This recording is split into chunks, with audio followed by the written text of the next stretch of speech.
Hello once again. Hey, it's Dan here in Virginia. Haven't made a video in a while, so I thought I'd just sort of bring you up to date. Call this my aircraft update.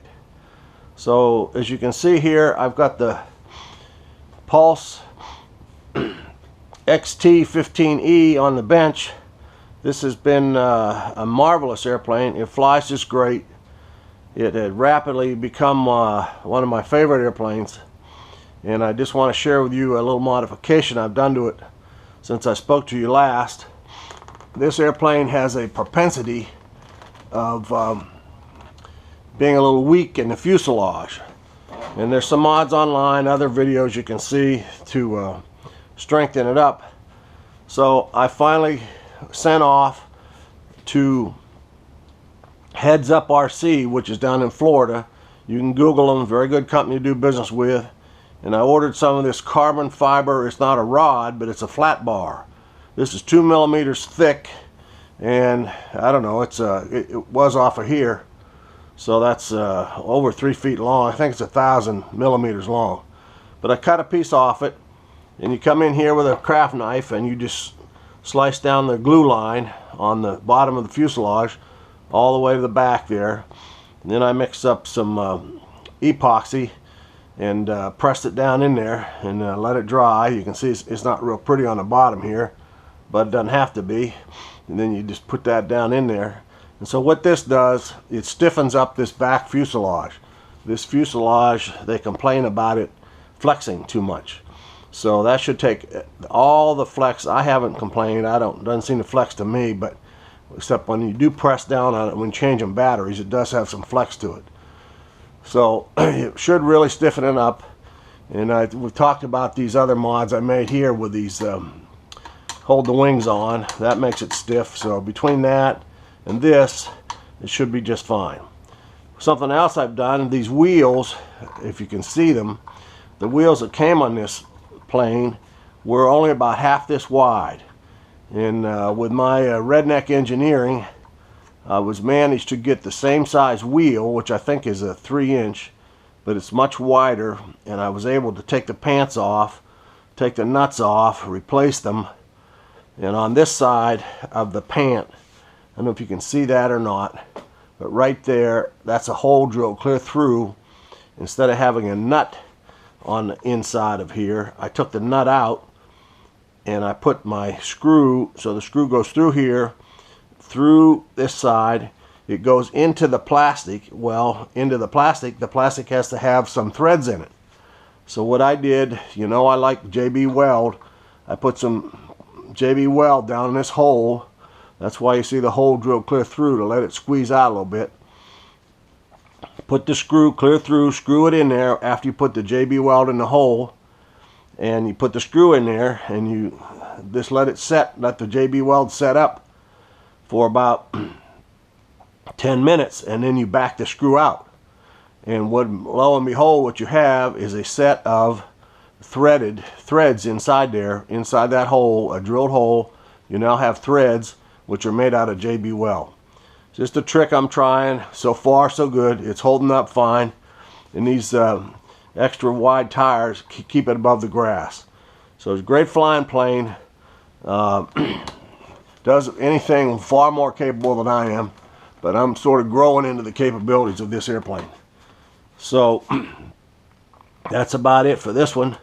Let's I fly this plane, I'm sure I've told you, I fly this plane on these Turnigy 3000 300 milliamp batteries, 3.0 3000 milliamp batteries, and that thing weighs 225 grams. So let's set it down over here, and we'll talk about the Mighty Maule. The Mighty Maule is rapidly almost replacing this airplane, equal to as one of my favorite airplanes. So what I'm doing, I fly that plane and I fly the Mighty Maule here. Fly them both. I'm going to fly them tomorrow. Supposed to be good weather. The Maule now has approximately 30 sorties on it. This has 30. I think the Pulse has probably 40. Some guys count them, log them. I don't know. I don't do that. But anyway, here's the Mighty Maule.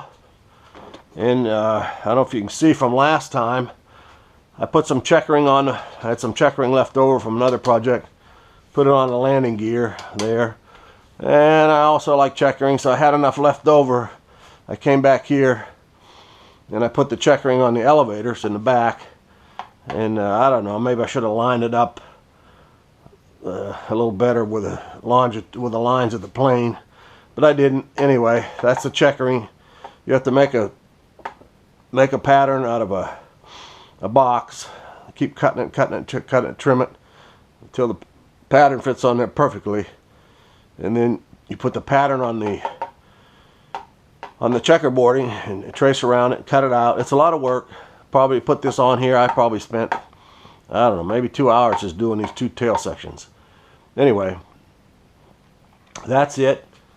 But yesterday I sent off, I like the looks of a 3-bladed prop, so I sent off the Hobby King and got a Master Air Screw 11-7 3-bladed prop. Here she is. Fine looking prop. I did try to fly it the first time. I tried to fly it on a 10-7 Master Air Screw prop, and it just didn't have quite the right power. So this is the same as the stock prop. The stock prop is an 11-7, and this is also an 11-7, but it's 3 blades. Additional to that, you can see this good looking spinner here. This is from Hobby King. It's a 2 1/4 inch aluminum spinner. I got her polished up. She's a real beauty. And the only problem is getting it on there, getting it adapted. Takes some tricky work. You can see, I hope you can see right down in here, there isn't much space there. I may be cutting it too close, but if she rubs, it'll only rub on this side of the nose. It won't hurt much. It'll squeal. But the prop goes on. After you get full around with the washers, I had to take the micrometers, work out the spacing. And the prop goes on. The spinner goes on all right, but there's an adapter nut which holds the spinner on to the prop adapter. And for some reason, I think they're all metric, but the pitch in the pitch of the threads in the adapter nut that this hex bolt goes into is not quite the same pitch as the threads on the prop adapter. So I got the prop on there secured with a 10mm nut. It's secured, and then you have to screw on this adapter nut. And what I did on that, the slot, it'll go on and it'll tighten up, but if you don't tighten it up too much, it will strip the threads on the end of the prop adapter. So I went very easily, gently. I put it on, but I put a pretty good goop Permatex gel thread locker on it, and now it's locked on there. If it comes off, this might come off, but it's sealed back here pretty good. If it comes off, this will pop off and I'll lose my spinner, but the propeller will not come off. So anyway, yeah, I think it looks great, and just for the heck of it, I'll plug her in here and show you. This is not the battery I fly it with. I fly this plane. Let's talk about batteries for a second. I fly this plane with these 3000s from Turnigy. Last time I took it out, I flew it with these 4000 Turnigys. And a long time coming, but I got 2 of these beauties in the mail. This is a 4-cell 3300 battery, so this plane will do 4 cells, and this will barely fit in the battery box, and I swear it gives you just touch the throttle and it runs up. I'm quite frankly afraid to try it just yet, but anyway, I use all 3 of these batteries in this plane. This plane, you can see this, I put the weight on these. That's 325 grams. This jumps up to 377. What is that? 52 grams more weight.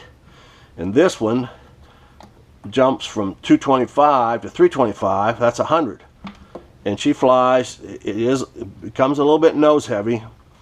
You just have to give it a couple clicks, trim it out. Once you get it up, and she flies fine. So I'm a little hesitant with this one just yet. I'm going to try this 3-bladed prop tomorrow. I'm going to try this battery and this battery in this plane, and we'll see how she works out. But let's see, let's just plug this up. It's just something to play with here. This is just a 2200 battery I have down in there for demonstration purposes. See what happens. There she comes. Get the gyro to sync up. Bingo, there you go. Tuck that in. We're not going to take off on the bench here, Dan, so just take it easy. But you can see this prop, get back a little bit, it spins up real nice, looks good. There's no real vibration. Now for all you young guys, this is not a great idea to walk in front of a plane with a propeller spinning. So do not try this at home. I don't recommend this. This is just one of my dumb stunts. So anyway, that's the prop. We're going to see how she works tomorrow.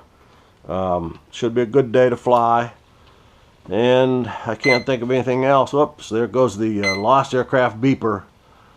This particular plane has a lost aircraft beeper that starts to beep when you lose signal. As soon as you lose signal, and it gets progressively louder. I can't seem to get the kind that work on a switch.